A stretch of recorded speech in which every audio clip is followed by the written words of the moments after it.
உலக அரங்கில் இடம்பெறும் அரசியல் மாற்றங்கள், ராஜதந்திர நகர்வுகளை பற்றி அத்துறைசார் வல்லுநர்களோடு நேர்காணல். சமகால அரசியல். வணக்கம் நேர்களே. இன்றைய சமகால அரசியலில் நாம் கனடா அமெரிக்காவுக்கு இடையிலான வர்த்தக போரை பற்றி மிகவும் துல்லியமாக ஆராய்வதற்காக கனடா தேசத்திலிருந்து பொருளாதார வல்லுநர் மற்றும் அரசியல் ஆய்வாளர் திரு குயின்டஸ் துரைசிங்கம் அவர்களோடு இணைந்திருக்கிறோம். வணக்கம் உங்களுக்கு. வணக்கம் சங்கர். வணக்கம். முதலில் நான் அமெரிக்கா கனடா மற்றும் பல தேசங்களுக்கு மிக அழுத்தத்தை கொடுத்து பயமுறுத்துவது போல ஒரு பாங்கை உருவாக்கி 25% உங்களுக்கு சில நாடுகளுக்கு 100%, சில நாடுகளுக்கு 10% வரி விதிப்போம் என்று கூறி அதை அமுல்படுத்தி இருந்தார். தனது ஆட்சிப்படத்தில் ஏறினவுடன் அவர் கையெழுத்து போட்டு அமர்ந்திருந்தார். ஆனால் அதற்கு எதிர்மறையாக கனடா அரசாங்கமும் அவர்களுக்கு தாங்களும் 25% வரி விதிப்போம் என்று அறிவித்திருந்தது. அதன் பின் இப்பொழுது கனடிய அரசாங்கம் அறிவித்திருக்கிறது, நாங்கள் பாரிய அளவு $1.5 பில்லியன் பாதுகாப்பு, பார்டர் பாதுகாப்புக்காக செலவிடுகிறோம் என்று கூறியிருந்தார்கள்.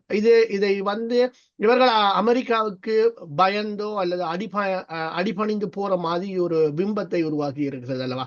இதை நீங்கள் எவ்வாறு பார்க்கிறீர்கள்? அப்படியான ஒரு தோற்றம் இருப்பதாகத்தான் பலரும் நினைக்கிறார்கள். ஆனால் அது உண்மை அல்ல. உண்மையில் என்ன நடந்திருக்கிறது என்றால், அமெரிக்கா வரி விதித்தது உண்மைதான். இந்த டேரிப்ஸ் என்று சொல்வது ஏற்றுமதி இறக்குமதி மீதான வரி, அதை டேரிப்ஸ் என்று அழைப்பார்கள். ஏனைய வரிகளை எல்லாம் அந்தந்த வரியின் பெயரை சொல்லி ப்ராப்பர்ட்டி டேக்ஸ், போர்டர் டேக்ஸ் அல்லது சேல்ஸ் டேக்ஸ் என்றெல்லாம் அழைப்பார்கள். ஆனால் ஏற்றுமதி இறக்குமதி வரியை மட்டும் வரி என்று சொல்லாமல் டேரிப்ஸ் என்று அழைப்பார்கள். சரி, அந்த அப்படியான ஒரு டேரிஃப்ஸை, அப்படியான ஏற்றுமதி இறக்குமதி வரியை பற்றி தான் டொனால்ட் ட்ரம்ப் மெக்சிகோ மீதும் கனடா மீதும் சுமத்த முற்பட்டார்.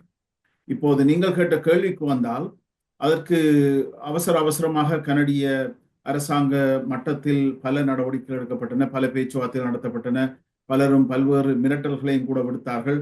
மாகாண மட்டத்தில் கூட சில மாகாணங்கள் சில மிரட்டல்களை விடுத்திருந்தது. இப்படியான நிலையில் ஒரு சில நாட்களுக்கு முன்னர் 2 தடவை கனடிய பிரதமருடன் பேச்சுவார்த்தை நடத்தப்பட்டது. அந்த பேச்சுவார்த்தை இறுதியில் நீங்கள் சொன்னதை போல ஜஸ்டின் ட்ரூடோ, பிரதமராக இருக்கின்ற ட்ரூடோ அவர்கள் $1.8 பில்லியன் இந்த எல்லையில் இந்த ஃபென்டனில் என்று சொல்லப்படுகின்ற இந்த போதை வஸ்து கடத்தல் தொடர்பான விடயங்களுக்கும் ஏனைய எல்லைப்புறத்தில் நடக்கக்கூடிய ஆள் கடத்தல் போன்ற விடயங்களை தடுப்பதற்கு ஒதுக்குவதாக கூறினார் என்று சொல்லி அதற்காக 30 நாட்கள் இதற்கு ஓய்வு கொடுக்கப்பட்டிருக்கிறது, அதாவது பின்போடப்பட்டிருக்கிறது என்று சொல்லலாம். இதில் இருக்கின்ற விடயம் என்னவென்றால், உண்மையில் ஜஸ்டின் ட்ரூடோ பிரதமர் என்ன சொல்லியிருந்தார் என்றால், $1.8 பில்லியன் ஏற்கனவே ஒதுக்கப்பட்டுள்ளது என்றுதான் சொன்னாரே ஒழிய மேலதிகமாக புதிதாக $1.8 பில்லியன் தான் ஒதுக்குவதாக சொல்லவில்லை. அதற்கான அங்கீகாரமும் அவருக்கு உடனடியாக கிடைப்பதற்கு வாய்ப்பில்லை. ஏனென்றால் நாடாளுமன்றம் முடக்கப்பட்ட நிலையில் இருக்கிறது. அப்போ அமெரிக்க ஜனாதிபதி சொல்வதை போல கனடிய பிரதமர் அப்படி எழுந்த மானத்திற்கு சொல்ல முடியாது, அவர் சொல்லவும் இல்லை. உண்மையில் நடந்தது என்னவென்றால், நாங்கள் கனடிய நாடு $1.8 பில்லியன் இந்த எல்லைப்புற பாதுகாப்பிற்கும் ஃபென்டனில் போன்றவற்றை கடத்துவதிலிருந்து தடை செய்வதற்குமாக ஏற்கனவே ஒதுக்கி இருக்கிறோம், அதை தொடர்ந்து நாங்கள் செய்வோம் என்ற வகையில் தான் சொல்லியிருந்தார். அப்படி பார்க்கும் பொழுது புதிதாக எதுவுமே அவர் கேட்டதற்காக செய்யப்படவில்லை என்பதுதான் உண்மை. அதே போல மெக்சிகோ பக்கத்திலும் கூட மெக்சிகோ அதிபர் 10,000 படைகளை எல்லையை நோக்கி நகர்த்தி இருப்பதாக சொன்னதெல்லாம் கூட ஒரு விதத்தில் ஒரு பொய் தகவல் தான். ஏனென்றால் அவர் என்ன சொல்லியிருந்தார் என்றால், நாங்கள் 10,000 படையினரை பாவித்து எல்லைப்புறத்தில் கடும் நடவடிக்கைகளை தொடர்ச்சியாக எடுத்து வருகிறோம் என்று சொல்லியிருந்தார். உண்மையில் தற்போது நாம் பேசிக்கொண்டிருக்கின்ற இந்த நேரத்திலேயே 12,580-590 படையினர், மெக்சிகோ படையினர் எல்லையிலே ஏற்கனவே கடமையில் இருக்கிறார்கள். அப்போ அதை விட குறைவாகத்தான் அவர் சொல்லியிருந்தார். இன்னும் அதிகமாக இன்னும் ஒரு 10,000 படையினரை போடுவதாக அவர் சொல்லவில்லை. ஆனால் அமெரிக்காவில் ட்ரம்ப் எழுந்தமானத்துக்கு இந்த வரி விதிப்பு பற்றி பேசியதனால் கட்டாயமாக அவசரமாக அதை பின்போட வேண்டும் என்பதற்காக ஏதோ தான் இவர்களிடமிருந்தெல்லாம் வெற்றி பெற்றது போல காட்டிக்கொண்டு இதை பின்பற்றிருக்கிறாரே ஒழிய கனடாவோ மெக்சிகோவோ புதிதாக எதையும் உண்மையில் அறிவிக்கவில்லை என்பதுதான் உண்மை. ஆனால் அதே சமயம் கனடிய தரப்பில் இருந்தும் அவர்களுக்கு எதிராக 25% வரி விதிக்கப்பட்டிருந்தது அல்லவா? அது இன்னும் அமலில் இருக்கின்றதா? இல்லை, இல்லை, அது விதிப்பதாக மிரட்டி இருந்தார்கள். அதே போல மாகாண மட்டத்திலும் கூட டக்ஃபோர்ட் உட்பட பல்வேறு மிரட்டல்கள் விடுக்கப்பட்டிருந்தன. லிக்கர் போன்றவற்றை அகற்றுவது, அமெரிக்க பொருட்களை அகற்றுவது என்பதெல்லாம் சொல்லப்பட்டிருந்தது. ஆனால் 30 நாட்கள் பின்போடப்பட்டிருப்பதனால் தற்காலிகமாக அவையெல்லாம் கிடப்பில் போடப்பட்டிருக்கிறது. எந்த நடவடிக்கையும் எடுக்கப்படவில்லை என்பதுதான் உண்மை. ஆனால் ஒன்று நடந்திருக்கிறது என்னவென்றால், கனடாவில் சில விழிப்புணர்வுகள் வந்திருக்கின்றன. கனடாவில் உள்ளூர் உற்பத்தி ரீதியான ஒரு விழிப்புணர்வு, கனடிய பொருட்களை வாங்க வேண்டும் என்ற மட்டத்தில் கனடியர்களுக்கு வந்திருக்கின்ற ஒரு பற்று, அதைவிட துரதிருஷ்டவசமாக அமெரிக்கா மீதும் அமெரிக்க மக்களின் மீதும் வந்திருக்கின்ற ஒரு விதமான ஒரு வெறுப்பு. முக்கியமாக விளையாட்டுத்துறையை பார்த்தீர்கள் என்றால், அவர்களது அந்தம் பாடப்படும் பொழுது, தேசிய கீதம் பாடப்படும் பொழுது இங்கே இவர்கள் கூச்சலிட்டதெல்லாம் ஒரு அதிருப்தியை தான் தெரிவித்திருக்கிறது. அதே போல மாகாண எல்லைகளுக்கிடையில், மாகாணங்களுக்கிடையில் இருக்கின்ற சட்ட விதிகளை மாற்றி அமைக்க வேண்டும். கனடிய மாகாணங்களுக்கிடையில் ஏன் இந்த சட்ட விதிகள் இருக்கின்றன, ஏன் விதிமுறைகள் இறுக்கமாக இருக்கின்றன, இவற்றை மாற்ற வேண்டிய யூனியனுடன் எல்லாம் பேச்சுவார்த்தை ஆரம்பிப்பதற்கான நடவடிக்கைகள் எடுக்கப்படுகின்றன. அந்த விழிப்புணர்வுகள் இப்போது வந்திருக்கு என்று பார்க்க. ஆனால் அடுத்த கட்டமாக, முதல் கட்டமாக கியூபாக் மாநிலம் அனுமதி, அதாவது அமெரிக்காவின் போதை தரக்கூடிய மதுபானங்கள் அனைத்தும் தடை செய்யப்பட்டு முதல் கட்டமாக தடை செய்து விதிக்கின்றோம் என்று கூறியிருக்கிறார்கள் அல்லவா? எச்சரித்திருக்கிறார்கள். நாங்கள் ஆனால் அதை நிறைவேற்றவில்லை. இப்போ அதை நிறைவேற்றப் போகிறோம் என்ற வகையில், ஏனென்றால் இந்த 30 நாள் என்பது மீண்டும் அது வரக்கூடும் என்பதனால் அதை நிரந்தரமாக நீக்க வேண்டும் என்பதற்கான எச்சரிக்கையாகத்தான் அதை சொல்லியிருக்கிறார்கள். கடும் நடவடிக்கை எடுப்போம், நிச்சயமாக நிறுத்தி விடுவோம் என்ற வகையில் தான் இருக்கிறதே ஒழிய தற்போது எதுவும் நடைமுறைக்கு வரவில்லை என்பதுதான் உண்மை. ஓகே, நல்லது. ஆனால் இந்த 30 நாள் கழித்து எங்களுக்கும் ஒரு இக்கட்டான சூழ்நிலை இருக்கிறது. மாகாண சபை எலெக்ஷன்கள் அறிவித்திருக்கிறார்கள். ஸோ இந்த எங்களுக்கு பிப்ரவரி 27 வரைக்கும் எங்களுக்கு எலெக்ஷன் வேலைகள் அது இது ஓடிவிடும். அந்த நாட்கள் கடந்துவிடும். அதன் பின் 30 நாட்களுக்கு பின் இந்த நிலைமை எவ்வாறு இருக்கும் என்று நீங்கள் கருதுகிறீர்கள்? இப்போ ஒரு பக்கத்திலே தேர்தல் நடவடிக்கைகள் நடந்து கொண்டிருந்தாலும் மற்ற பக்கத்திலே பேச்சுவார்த்தைகள் இடம்பெற்றுக் கொண்டுதான் இருக்கின்றன. அமைச்சர்கள் அங்கு சென்றுதான் வருகிறார்கள். பிரதமரும் பல பேச்சுவார்த்தைகள் நடத்தி கொண்டுதான் இருக்கின்றார். அதனால் ஒரு அரச மட்டத்திலே நடவடிக்கைகள் எடுக்கப்பட்டு கொண்டுதான் இருக்கின்றன. மற்ற பக்கத்திலே லிபரல் கட்சியின் தலைமைக்காக போட்டியிடுபவர்கள், குறிப்பாக மாக்கானி, ஃப்ரீலாண்ட் போன்றவர்கள் தொடர்ச்சியாக தங்களது கருத்துக்களை அமெரிக்க ஊடகங்களில் கூட கூறி வருகிறார்கள். தாங்கள் ஏனென்றால் அவர்களது இப்போது லிபரல் கட்சியின் தலைமைக்கான போட்டி எப்படி இருக்கிறது என்றால், யார் தலைவராக வருகிறார்களோ அவர்கள் இந்த பிரிட்டிஷ் சிஸ்டத்தின்படி, எலெக்ஷன் சிஸ்டத்தின்படி ஆட்டோமேட்டிக்காக அவர்கள் பிரதமர் ஆகுவார். கனடிய நாடாளுமன்றத்தில் யார் லிபரல் கட்சியின் தலைவரோ அவர்தான் இப்போது அடுத்த பிரதமராக வருவார். அது ஒரு நாளாக இருக்கலாம், ஒரு வருஷமாக இருக்கலாம். அக்டோபரில் தான் வழமையான நடைமுறைப்படி பார்த்தால் அக்டோபரில் தான் தேர்தல்.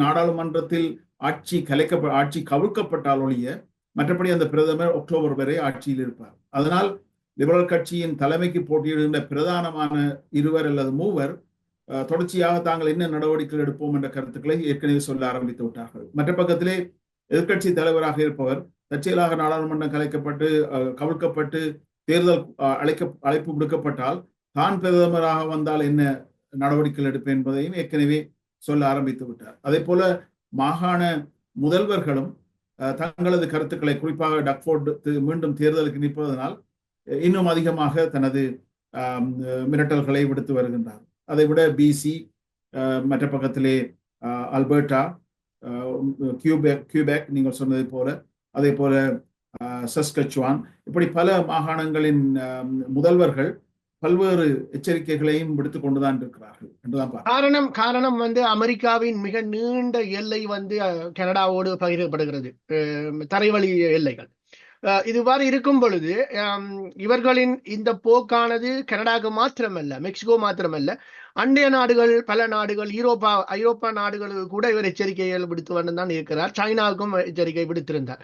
ஆனால் சைனா இதற்கு அடிபணியாமல் அவர்கள் எதிர்மறையாக சில விஷயங்களை அவர்கள் அறிவித்திருக்கிறார்கள். இவ்வாறான இவருடைய போக்கு உலக நாடுகளிடையே இவருக்கு அழுத்தங்கள் பிரயோகிக்கப்படுமா, இல்லை இவர் தானே ஒரு மாத காலம் 2 மாதம் காலம் கழித்து தானே அடங்கி விடுவாரா? இப்போ நாங்கள் எப்படி இதை பார்க்க வேண்டும் என்றால், ஒரு காலம் இருந்தது. இப்போ அமெரிக்க சாம்ராஜ்யம், ரஷ்ய சாம்ராஜ்யம், USSR, இந்த சாம்ராஜ்யங்கள், அதை விட அதற்கு முன்னதாக பிரிட்டிஷ் சாம்ராஜ்யம் இருந்தது. அதற்கு முன்னதாக பார்த்தீர்கள் என்றால் பல நாடுகள், இப்போ எங்களது நாட்டை கூட போர்த்துகீசர், ஒல்லாந்தர் கைப்பற்றி காலனித்துவமாக வைத்திருந்த காலம் எல்லாம் இருக்கிறது. அவையெல்லாம் மலையேறிவிட்டது. அமெரிக்க சாம்ராஜ்யம் என்ற ஒன்றும் இல்லை. இப்போது சர்வதேச விதிமுறைகளுக்கு இணங்க பல நாடுகள் மிகவும் நெருக்கமாக வந்திருக்கின்றன. பல நாடுகள் தங்களுக்கிடையில் பல்வேறு சர்வதேச ஒப்பந்தங்களையும் விதிமுறைகளையும் உருவாக்கி கொண்டு செயல்பட்டு கொண்டிருக்கின்றன. G7, G20 என்றெல்லாம் பல்வேறு, நேட்டோ, பல்வேறு வகையில் ஒரு இணக்கப்பாட்டுடன் தான் இந்த நாடுகள் செயல்பட்டு கொண்டிருக்கின்றன. இப்போது டொனால்ட் ட்ரம்பின் நடவடிக்கை எப்படி இருக்கின்றது என்றால், ஒரு சர்வாதிகார போக்குடன், கிட்டத்தட்ட ஹிட்லர் பாணியில் அல்லது அதற்கு முன்னதான முசோலினி பாணியில் அல்லது உகண்டாவில் இடியமின் பாணியில் நடவடிக்கைகள் எடுக்கின்ற காலம் மலையேறிவிட்டது. அந்த காலம் மலையேறிவிட்டது என்பதை டொனால்ட் ட்ரம்ப் மிக வேகமாக புரிந்து கொள்ளுகின்ற ஒரு சூழ்நிலை வந்திருக்கிறது. என்னவென்றால், திடுதிப்பென அவர் சில நாட்களுக்குள்ளேயே மிக அதிகமான பல விடயங்களை அறிவித்திருந்தார். 200க்கும் அதிகமான ஒப்பந்தங்களில் கைச்சாத்திட்டிருந்தார்.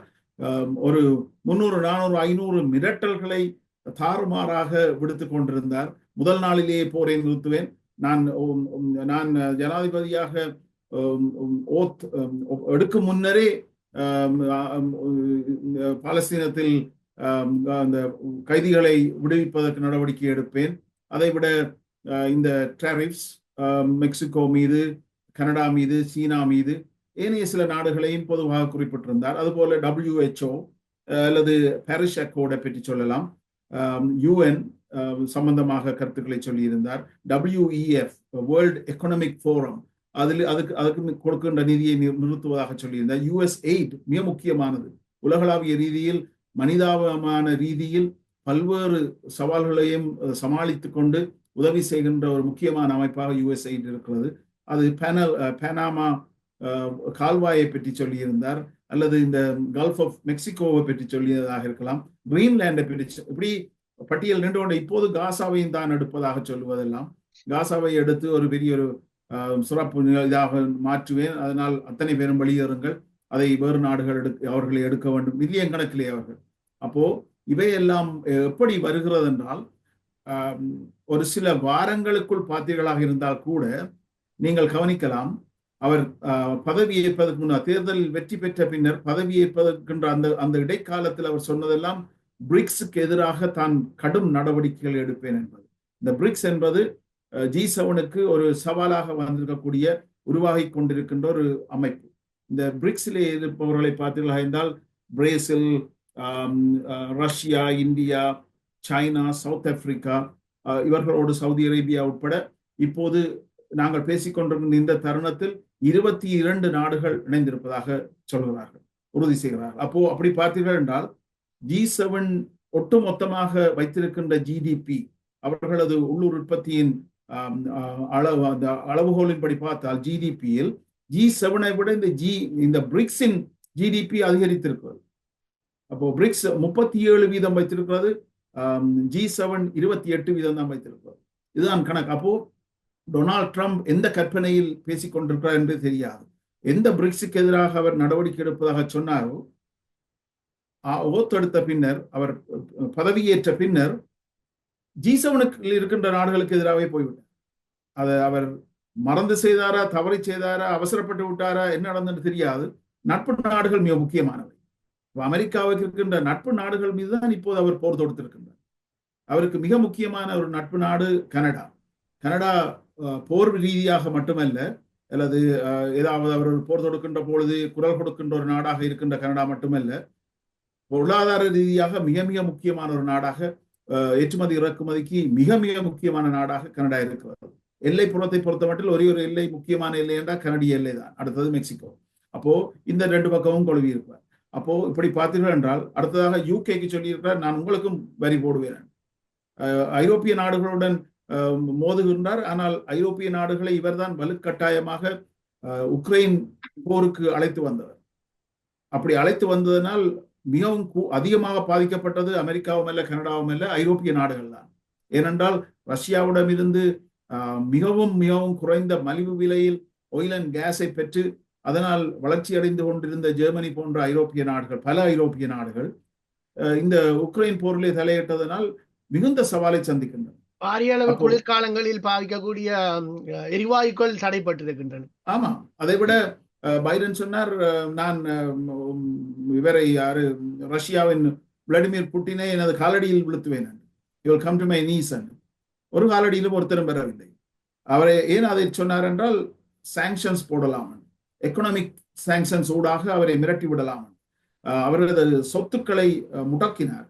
ஆனால் எதை மறந்து விட்டார் என்றால், G7 மட்டும்தான் உலகின் பணக்கார முதலை என்றது மாறிவிட்டது என்பதை அவர் கணிக்க தவறிவிட்டார். It's a மிஸ்கல்குலேஷன். பிரிக்ஸும் அதே பலத்துடன் இருப்பதனால் ரஷ்யாவின் ஆயில் அண்ட் கேஸை வாங்குவதற்கு சீனாவும் இந்தியாவும் முன்வந்தன. அதனால் ரஷ்யா பாதிப்படையவில்லை. பாதிப்பு இருக்கிறது, இவர்கள் எதிர்பார்த்த அளவுக்கு சரிந்து விழவில்லை. அதனால் உக்ரைனில் இவர்கள் தோல்வி அடைந்திருக்கிறார்கள். ஓரளவிற்கு பார்த்தீர்களாக இருந்தால் பல நாடுகளில் அமெரிக்கா ஏற்கனவே தோல்வி அடைந்திருக்கிறது. அது வியட்நாமாக இருக்கலாம், ஆப்கானிஸ்தானாக இருக்கலாம், ஈராக்காக இருக்கலாம், கியூபாவாக இருக்கலாம். இப்போது உக்ரைனும் ஒரு தோல்வி போகம் கண்ட ஒன்றாகத்தான், ஒரு போராகத்தான் மாறி இருக்கிறது. அதனால் இப்படியான ஒரு சூழ்நிலையில் டொனால்ட் ட்ரம்ப் தாறுமாறாக தான் தோன்றித்தனமாக துறைசார் வல்லுநர்களிடம், தனது குழுவினரிடம் கூட, தான் நியமித்திருக்கின்ற தனது சகாக்களுடன் கூட பேசாமல் தான் தோன்றித்தனமாக விடுகின்ற கதைகள், பேச்சுக்கள், எச்சரிக்கைகள் எல்லாம் அமெரிக்காவுக்கு எதிராகத்தான் வரும் என்றுதான் பார்க்கிறோம். அவர் ஒரு தொழில் வல்லுநராக இருந்தாலும் அரசியல் துறையில் அவருக்கு அவ்வளவு அனுபவம் பத்தாது என்ற வகையில் தான் அநேகமான கருத்துக்கள் வெளிவந்து கொண்டிருக்கின்றன. ஆனால் இதே சமயத்தில் அவர் தனது முற்போக்குத்தனமான சில வாதங்கள், அதாவது முடிவுகளை எடுத்ததன் விளைவாக உலக நாடுகள் அவரை எதிர்நோக்கி இருக்கின்றது. நட்பு நாடுகள் போல் எதிரியாக மாறும் பட்சத்தில் இவருடைய முந்தைய கால பருவத்தில் இருந்தது போல இடைக்காலத்திலே இவரை தூக்கி எறிய வேண்டிய நிலை மக்கள் தள்ளப்படுவார்கள். அமெரிக்க மக்கள் பாதிய அளவில் அவர்கள் வரும்பொழுதே கூறியிருந்தால், நீங்கள் ஓரளவு விளைச்சுமையை நீங்கள் தாங்கத்தான் வேண்டும் என்று. ஆனால் விளைச்சுமை எவ்வளவு காலம் என்ற ஒரு எல்லை இருக்கின்றது அல்லவா? மக்கள் எவ்வளவு காலம் அதை தாங்க வேண்டும் என்ற ஒரு வரையறை இன்னும் கொடுக்கப்படவில்லை. இல்ல இப்போ என்ன விடயம் என்றால், இப்படியான சுமைகள் எல்லாம் திடீரென ஓவர் நைட்டாக வருபவை அல்ல. அதனால் இதற்கு காலம் எடுக்கும். அப்போ அமெரிக்கர்கள் படிப்படியாக இதை உணர்கிறார்கள். இப்போது வேகமாக உணர ஆரம்பிக்கிறார்கள். அமெரிக்காவில் டொனால்ட் ட்ரம்புக்கு மிக அதிகமாக ஆதரவு வழங்கிய ஃபாக்ஸ் உட்பட பல ஊடகங்கள் கூட, பல இலத்திரனியல் ஊடகங்கள், எழுத்து ஊடகங்கள் கூட, அச்சு ஊடகங்கள் கூட இப்போது படிப்படியாக அவரது சில கொள்கைகளை, சில கருத்துக்களை விமர்சிக்க, சற்று மென்தன்மையுடன் விமர்சிக்க ஆரம்பிப்பதை பார்க்கக்கூடியதாக இருக்கிறது. சிலவற்றில் தவறு விடுகிறார் என்பதை இப்போது காசா விடயத்தில் எல்லாம் அவர் சொன்னதெல்லாம் அவரது நட்பு நாடுகள் மட்டுமல்ல, அமெரிக்காவில் இருக்கின்ற அவருக்கு சாதகமாக குரல் கொடுத்து கொண்டிருந்த ஊடகங்கள் கூட அதை விமர்சிக்க ஆரம்பிக்கின்றன. ஏனென்றால் யூதர்கள் இஸ்ரேல் பக்கத்திலே பலமான ஊடக ஜாம்பவான்களாக, அரசியல் ஜாம்பவான்களாக ஒரு பக்கத்திலே இருந்தாலும் அதற்கு எதிரானவர்களும் பலமாக இருக்கிறார்கள். அதை அவர்கள் கவனிக்க தவறிவிட்டார்கள். உண்மையில் காலம் கடந்த ஒரு வரலாற்று ரீதியாக சென்று பார்த்தீர்களாக இருந்தால், ஈஸ்ட் ஜெர்மனி, வெஸ்ட் ஜெர்மனி என்ற வரலாற்றையும் எடுத்து பார்த்தால், அந்த நேரத்திலே ஹிட்லர், அதற்கு முன்னதாக இந்த உலகப் போர் வெடிப்பதற்கு காரணமாக இருந்த ஹிட்லர் விடயம் எப்படி இருந்தது என்றால், அத்தனை யூதர்களையும் அழித்து விட வேண்டும் என்று. அதாவது அந்த யூதர்கள் எந்த நாட்டில் இருந்தாலும், அது ருமேனியாவாக இருந்தாலும், ஆஸ்திரியாவாக இருந்தாலும், செக்கோஸ்லோ எங்கு இருந்தாலும் மற்ற ஐரோப்பிய நாடுகள் எங்கிருந்தாலும் அவர்களை எல்லாம் தேடி தேடி கண்டுபிடித்து அழிக்க வேண்டும் என்ற வகையில் தான் அவரது செயல்பாடுகள் இருந்தது. அந்த நேரத்தில் யூதர்களை எல்லாம் பிடித்து வேறு நாடுகளுக்கு கொண்டு போய் அல்லது இந்த ஆஸ்ட்ரிச் என்ற போன்ற சிறைக்கூடங்களுக்கு கொண்டு சென்றவர்கள் அளித்த வரலாறு எல்லாம் இருக்கிறது. இதையெல்லாம் அனுபவித்த இந்த யூத இனத்தில் இருக்கின்ற யூதர்களே இப்போது இஸ்ரேலில் இருப்பவர்கள் இப்போது இந்த காசாவின் பாலஸ்தீனியர்களை வெளியேற்ற வேண்டும் என்பதற்கு ஆதரவு கொடுக்கிறார்கள் என்றால் அவர்கள் அனுபவித்தது ஒன்று, அவர்கள் அனுபவித்த விடயம் இது. இந்த எத்னிக் கிளென்சிங்கை ஆக கூடுதலாக அனுபவித்தார்கள். இன சுத்திகரிப்பை நேரடியாக அனுபவித்து துன்புற்றவர்களில் யூதர்கள் முக்கியமானவர்கள், பிரதானமானவர்கள். ஆனால் அவர்கள் இதை ஆதரிக்கிறார்கள் என்றால் இந்த வரலாற்றை எப்படி நாங்கள் பார்க்க முடியும்? ஒரு மிகப்பெரிய ஒரு தவறை இழைக்கிறார்கள். அது அவர்களுக்கும் கூட சாதகமாக இருக்காது. அரபிய நாடுகள், பல அரபிய நாடுகள் பலமான நாடுகளாக இருக்கின்றன. ஆனால் நடவடிக்கை எடுப்பதற்கு அவர்கள் தாமதிப்பதற்கான காரணம் சர்வதேச ரீதியாக மிக மோசமான விடயங்களிலே தங்களுக்கு எதிராக திரும்பக்கூடும் என்ற அச்சத்தின் காரணமாக அவர்கள் அடக்கி வாசிக்கிறார்கள் என்றுதான் பார்க்க வேண்டும். எவ்வளவு காலம் அவர்கள் அடக்கி வாசிப்பார்கள்? எதற்கும் ஒரு எல்லை உண்டுதானே என்று பார்க்கும் பொழுது சில வேளைகளிலே இஸ்ரேல் ஒரு எதிர்ப்பை சம்பாதிக்கின்ற விடயத்துக்கும் வரலாம். டொனால்ட் ட்ரம்ப் உலக நட்பு நாடுகள் என்று பார்க்கும் பொழுது இந்த G7 உட்பட G20 இருக்கின்ற பல நாடுகள் எல்லாம் இருக்கக்கூடியதாக தனியாக இஸ்ரேல் மட்டும் என்ற வகையில் போவதும் அல்லது இந்த நாடும் தேவையில்லை என்ற வகையில் காய் நகர்த்துவதும் அவருக்கு அவ்வளவு சாதகமான பலன்களை கொண்டு வராது. அதனால் படிப்படியாக அமெரிக்க மக்கள் இதன் துன்பத்தை உணர்வார்கள், இதனால் வருகின்ற அழுத்தத்தை உணர்வார்கள், இதனால் வருகின்ற இன்ஃப்ளேஷன் மற்றும் ரிசெஷனை அனுபவிக்க வேண்டிய தேவை அவர்களுக்கு உருவாகலாம். இறுதியாக உங்களிடம் ஒரு கேள்வி கேட்கின்றேன். அண்மை காலத்தில் அவர் கூறியது போல அதாவது விசா இன்றி அனுமதியின்றி வசிப்பவர்களை நாடு கடத்துவேன், அந்தந்த நாடுகளுக்கு நாடு கடத்துவேன் என்று ஏற்கனவே சில நாடுகளுக்கு அனுப்பியிருந்தார். நேற்றைய தினம் இந்தியாவுக்கு 205 ஆட்களை நாடு கடத்தியிருந்தார். ஆனால் அவர்களை ஒரு கமர்ஷியல் விமானத்தில் அனுப்பாமல் இராணுவ விமானத்தில் 205 பேரையும் ஏற்றி ஒரே ஒரு மனசெலவுட வசதி உள்ள ஒரு விமானத்தில் அவர்களை அவ்வாறு ஏற்றி அவசரமாக அனுப்பி வைத்திருக்கின்றார். இதில் 2 விடயத்தை பார்க்க வேண்டும். கமர்ஷியல் பிளேன்களில் அனுப்பும் பொழுது அவருக்கு டிக்கெட் செலவாக $2,200 தான் செலவாகின்றன. அமெரிக்கா பொறுத்தவரைக்கும் $1,800 $1,500. ஆனால் இப்படியான விமானத்தில் அனுப்பும் பொழுது ஒரு ஆளுக்கு குறைந்தபட்சம் $5,000 செலவாகி இருக்கின்றது.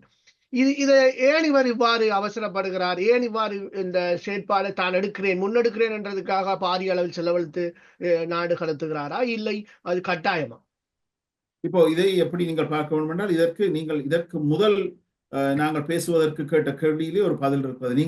நீங்கள் சொன்னதிலேயே ஒரு பதில் இருக்கிறது. நீங்கள் சொல்லும் பொழுது அவரை ஒரு வர்த்தகர், அவர் ஒரு பிசினஸ் மேன், அவர் ஒரு அரசியல்வாதி அல்ல என்ற கருத்தை நீங்கள் இதற்கு முந்தைய கேள்வியில் கேட்டிருந்தீர்கள். அதுதான் இதற்கும் பதிலாக அமையலாம். ஏனென்றால் இவர் ஒரு அரசியல்வாதி அல்ல, இவர் ஒரு பக்கா பிசினஸ் மேன். பிசினஸ் உலகத்திலே பேரம் பேசுதல் எப்போதும் இருக்கு. அந்த பேரம் பேசுதலுக்கு இருக்கின்ற எடுக்கப்படுகின்ற ஒரு ஆயுதம் மிரட்டல். உதாரணமாக ஒரு வீடுவிப்ப ஏஜென்ட், ஒரு உதாரணத்துக்கு தான் சொல்லுகின்றேன், என்னென்ன ஆஃபர் வந்திருக்கிறது என்றுதான் சொல்வார்கள். என்னென்ன ஆஃபர் வந்திருக்கிறது, அவசரமாக கொடுக்க வேண்டும், கொஞ்சம் கூட கொடுத்தா தான் எடுக்கலாம் என்பது அந்த வர்த்தக ஒழுங்குக்கு அது முக்கியமானது. அதே போல ஒரு கார் விற்கிறா இருக்கலாம், அல்லது வேறு பொருட்களாக இருக்கலாம். இன்னும் ஒரு 5 தான் மீதம் இருக்கிறது, இந்த 5 இருக்கிறது, வேணுமென்றால் எடுக்க, இல்லாட்டி இல்லை என்ற வகையில் மிரட்டுவது. இப்போ லிக்கர் பாட்டில்ஸுக்கும் அந்த பிரச்சனையை போன வருஷம் நினைக்கிறேன், போன வருடத்திலே ஒரு தடவை வந்தது. லிக்கர் ஸ்டோர்ஸ் எல்லாம் க்ளோஸ்டாக இருக்க போறது 1 மாதத்துக்குன்றதும் அடிப்படைப்பட்டு எல்லோரும் போய் ஸ்டாக் பண்ணினார்கள். அதே போல டாய்லெட் பேப்பரை ஸ்டாக் பண்ணினோம் ஒரு நேரம், முடிந்து விட போறோம். இப்போ இந்த மிரட்டல்கள் வர்த்தக உலகில் சாதாரணமாக பாவிக்கப்படுகின்ற இந்த பேரம் பேசுதல். டொனால்ட் ட்ரம்ப் அந்த உலகில் இருந்து வருகின்றவர். அந்த பேரம் பேசுதல் வர்த்தகத்திற்கு முக்கியமானது, அரசியலுக்கு அது சரி வராது. ஆனால் அவர் அதை தவற விடுகின்றார். அதே பாணியில் அரசியலை நகர்த்தலாம் என்பதுதான் அவரது நோக்கமாக இருக்கிறது. இப்போதும் கூட நீங்கள் கேட்ட கேள்விக்கு வந்தால், இவர்களை எல்லாம் வெளிநாடுகளுக்கு அனுப்ப முற்படுவதற்கு இந்த மிரட்டல் தான் காரணம். விலங்கு போடுவது, இராணுவ விமானத்தில் அனுப்புவது என்பது உண்மையில் கிட்டத்தட்ட 12 மில்லியன் இல்லீகல் இமிகிரண்ட்ஸ் அங்கே இருக்கிறார்கள். இவர் 12 மில்லியனை அனுப்ப முடியாது, 1 மில்லியனை கூட அனுப்ப முடியாது. ஆனால் ஒவ்வொரு நாட்டுக்கும் ஒரு தடவை இப்படி விலங்கு போட்டு இராணுவ விமானத்தில் கொண்டு இறக்குவது போல மிரட்டும் பொழுது புதியவர்கள் வருவதற்கு எந்த வாய்ப்பும் இல்லாம போகலாம்.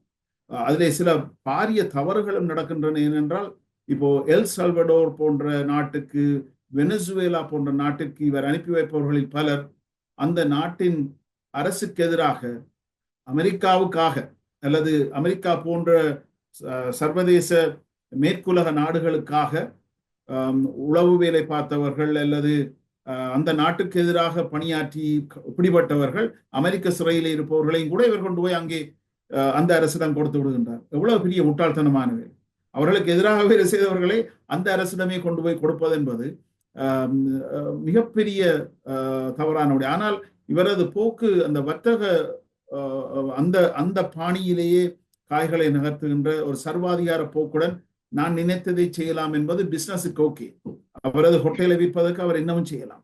ஆனால் ஒரு நாட்டின் ஆட்சி என்பது அப்படி அல்ல என்பதை மிக மிக வேதனையும் துன்பமும் நிறைந்த ஒரு சில வாரங்களிலேயே அவர் படிப்பதற்கு கிடைத்திருக்கிறது. இப்போது வேகமாக அவருக்கு புரிந்திருக்கும். அவர் இனி நகர்த்த போன்ற காய்கள் எல்லாம் சற்று வித்தியாசமாக மாற வாய்ப்பு இருக்கிறது. அந்த நாட்டுக்கு இறையாண்மைக்கு பாதகமான செயல்களைத்தான் அவர் செய்ய எத்தனித்துக் கொண்டிருக்கின்றார். நிச்சயமாக அது அப்படித்தான் வரும். சென்ற ஆட்சியில், கடந்த 4 வருட ஆட்சியில், அவரது முதலாவது ஆட்சி காலத்தில் கூட அவர் நியமித்த பலரும் தாங்களாகவே விலகி சென்றதை வரலாறு சொல்றார். நீங்கள் தேடி பார்த்தால் தெரியும். கிட்டத்தட்ட அத்தனை பேருமே, அத்தனை அமைச்சர்களுமே அவ்வப்போது மாறி மாறி மாறி தான் விரும்பியவர்களை போட்டுக்கொண்டே இருந்தார். இப்போதும் கூட, இப்போது ரூபியோ இப்போதுதான் வெளிநாட்டு அமைச்சராக வந்தவர், அவரே இப்போ குழம்பி இருக்கிறார். இந்த காசா விடயத்துக்கு என்ன பதில் சொன்னார்? அது காசாவை திருத்தி நாங்கள் அவர்களிடமே கொடுப்பதற்கு தான் முயற்சித்தோம், அது நல்ல விடயம் தான் என்பது போல சற்று மாறுபட்ட கருத்தை சொல்ல ஆரம்பிக்கிறார். அப்படி பார்க்கும் பொழுது அதே போல மற்ற வர்த்தகத்திற்கு வைத்தவரும் அதே தான் சொல்லுகின்றார். எலோன் மஸ்க் டொனால்ட் ட்ரம்ப் சொல்வதை விட அவர் வேறு கருத்தை சொல்லுகின்றார். அப்படியெல்லாம் பார்க்கும் பொழுது வேக வேகமாக இந்த மாற்றங்களை பார்க்கலாம். அதை விட எங்களது தமிழராக இருக்கின்ற விவேக் காணாமல் போயிருக்கின்ற விவேக் ராமசாமிக்கு உரிய பதவி கொடுக்கப்படவும் இல்லை. இப்படியெல்லாம் பார்க்கும் பொழுது இவையெல்லாம் நாளடைவில் டொனால்ட் ட்ரம்புக்கு உண்மையை உணர்த்தும். ஆனால் அந்த உண்மையை உணர்வதற்குள் அவரது நட்பு நாடுகளை பகைத்துக் கொள்வது என்பது சர்வதேச ரீதியாக ஒரு ஒரு அமெரிக்கா மீதான வெறுப்பை இன்னும் அதிகரிக்கும் என்பதுதான் பார்க்கும். ஆனால் அதே போல அவர் டொனால்ட் ட்ரம்ப் அவர்கள் தனது ட்விட்டர் பக்கத்தில் வெளியிட்டிருந்தார், எங்களிடம் பாரிய அளவு எண்ணெய் வளம் இருக்கின்றது, எங்களிடம் போதிய அளவு மரங்கள் இருக்கின்றன, நாங்கள் கனடாவை தங்கி இருக்க மாட்டோம், எரிசக்தி கூட இருக்கிறது என்று. ஆனால் இந்த எண்ணெய் வளத்தை அவர்கள் தோண்டி எடுப்பதற்கு எவ்வளவு பாரிய முதலீடு செய்ய வேண்டும் என்பதை அவர் மறந்து விட்டார். அந்த கட்டமைப்பு அவர்களிடம் இல்லை இதுவரை. நாங்கள் எங்களது ஸ்ரீலங்காவை இந்த விடயங்களில் ஒப்பிட முடியாத சின்ன குட்டி நாடு. ஆனால் ஒரு உதாரணத்துக்கு சொல்வதாக இருந்தால், ஸ்ரீமா காலத்துக்கு போனீர்கள் என்றால், ஸ்ரீமா பண்டாரநாயக்க வந்ததும் உள்ளூர் உற்பத்தி மட்டும்தான் என்ற வகையில் வெளிநாட்டு இறக்குமதிகளை எல்லாம் திடுதிப்பென நிப்பாட்டி, நீங்கள் மரவள்ளி கிழங்கு வையுங்கள், அது வையுங்கள், இது வையுங்கள் என்று வைத்தார்கள் தான். ஆனால் தாங்க முடியாது. பானுக்கு லைன், சீனிக்கு லைன்,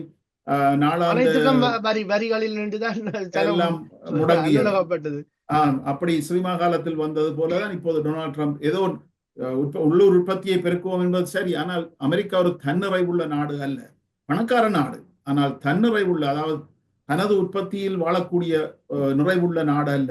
70% உற்பத்தி, கிட்டத்தட்ட ட்ரில்லியனுக்கு மேல் கனடாவில் இருந்து மட்டும் அங்கு சென்று கொண்டிருக்கிறது பொருட்கள். அதே போல மெக்சிகோவிலிருந்து அதே மாதிரி தான் கிட்டத்தட்ட ட்ரில்லியன் கணக்கான பொருட்கள் வந்து கொண்டிருக்கின்றன. சீனாவிலிருந்து தினமும் 80க்கும் மேற்பட்ட கண்டெய்னர்ஸ் தினமும் ஒவ்வொரு ஹாபருக்கும் வந்து கொண்டிருக்கிறதா சொல்றது. ஒவ்வொரு ஹாபருக்கும் அமெரிக்காவில் எத்தனை ஹாபர்? அப்போ மற்றது அவர் சொல்லுகின்ற இன்னொரு விடயம் என்னவென்றால், கனடாவிலிருந்து நாங்கள் இவ்வளவு தொகையாக இறக்குமதி செய்கின்றோம், அதே அளவிற்கு கனடாவும் எங்களிடமிருந்து இறக்குமதி செய்ய வேண்டும். என்ன முட்டாள்தனமான பேச்சு! கனடாவின் மக்கள் தொகை என்பது அமெரிக்காவில் 50 மாநிலங்கள், அதிலே ஒரு மாநிலம் கலிபோர்னியா. கலிபோர்னியாவின் மக்கள் தொகை தான் கனடாவின் மக்கள் தொகை, ஒரு மாநிலம். அப்போ கனடா ஒட்டுமொத்தமாக அந்த அமெரிக்காவின் ஒட்டுமொத்த மக்களுக்குமான அளவுக்கு நீங்கள் இறக்குமதி செய்கிறீர்கள். கனடா இறக்குமதி செய்து கடலில் கொட்டுவது செய்ய முடியாது. அப்போ இதெல்லாம் ஒரு அவர் ஒரு ஆராயாமல் சொல்லுகின்ற விடயங்களாகத்தான் பார்க்க வேண்டும். அதுபோல இப்போது இறுதியாக சொன்ன விடயம் கூட அமெரிக்காவின் வங்கிகள் ஒன்றும் கனடாவில் இயங்க முடியாமல் தடை செய்யப்பட்டிருக்கிறது. பொய், அப்படி அல்ல. இங்கே 113 பில்லியனுக்கும் அதிகமான வர்த்தக தொடர்பாளருடன் வங்கிகள், அமெரிக்க வங்கிகள் இயங்கிக் கொண்டிருக்கின்றன. அப்படி பார்த்தால் தனக்கு வாயில் வந்ததை எல்லாம் சொல்லுகின்றவராகத்தான் அவர் இருக்கின்றார். அது விரைவில் அவருக்கு படிப்பினைகளை கொடுக்கும். நல்லது. இவ்வளவு நேரமும் பல வித்தியாசமான சுவாரஸ்யமான தகவல்களை பகிர்ந்து கொண்டமைக்காகவும் ரூபம் டிவி நேர்கள் சார்பாகவும் என் சார்பாகவும் நன்றிகள். மீண்டும் மற்றொரு நிகழ்ச்சியில் சந்திப்போம். வணக்கம். நன்றி சங்கர், வணக்கம்.